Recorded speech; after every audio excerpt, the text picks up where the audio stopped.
Good morning. It often strikes me how connected we are to creation. There's huge fires burning in Northern California, and because of the design of the basin in which our city is nestled, whenever there are fires, the smoke just fills us like a bowl. And so it's a shorter walk today, but it also reminds me of all of created beauty and nature that God has given us that is suffering at this moment through the fires.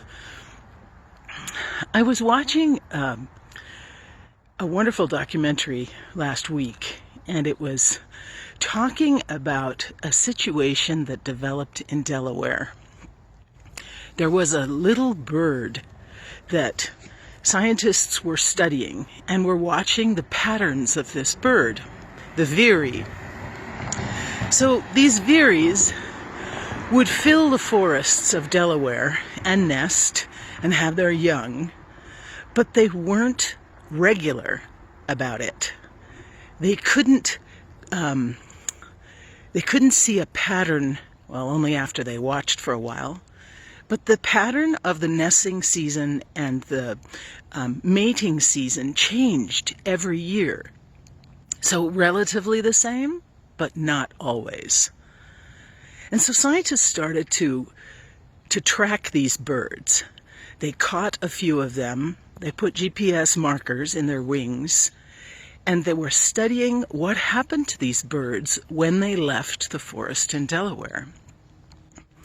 After a few years and a couple of seasons, they were able to see that these amazing little birds traveled from Delaware to Brazil every year, 4,000 miles. These little things, the size of sparrows, flew from Delaware to Brazil.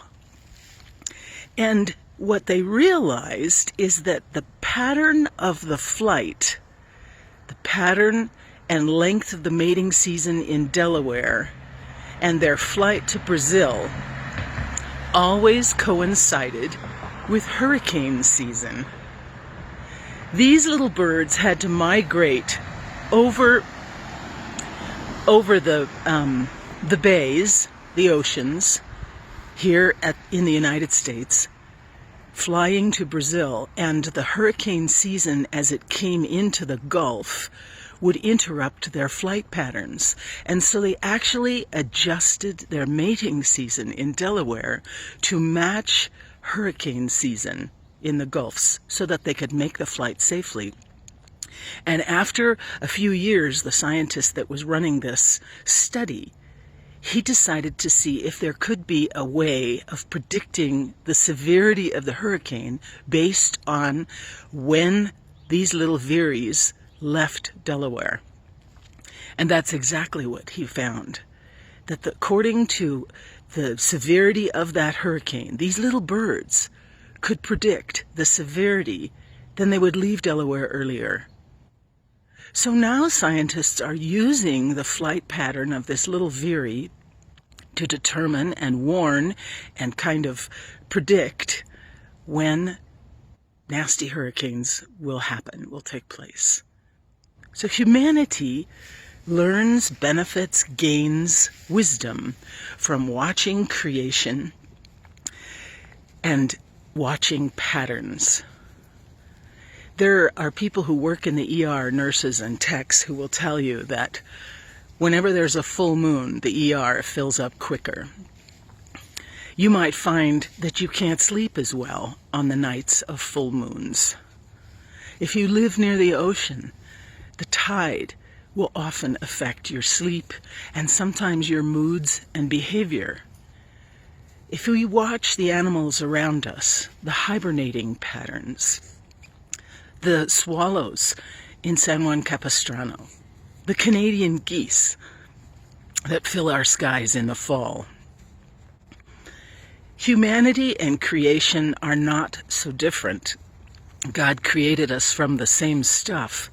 Scientists will tell us that we have particles of the stars in our structure, in our cell structure, that we are so connected to everything else that God created that we could actually benefit from paying attention. And that's what I love about going on these walks, about having my eyes opened to what is right there in front of me. The growth, the change, the patterns of creation, telling me that I'm not just alone, that I don't exist separately from the rest of the world, that what happens in the world, created in nature, in animals, affects us deeply, and that if we're smart, we're paying attention to that. So maybe today, open your heart, open your eyes to see how else we are affected by all that God has placed in the world around us. And if we're good stewards of this world, we will learn to protect and care for it in the way God intended. So enjoy the day. Keep your eyes open. What are the birds telling you? What are your dogs telling you? And through it all, what is the divine telling you?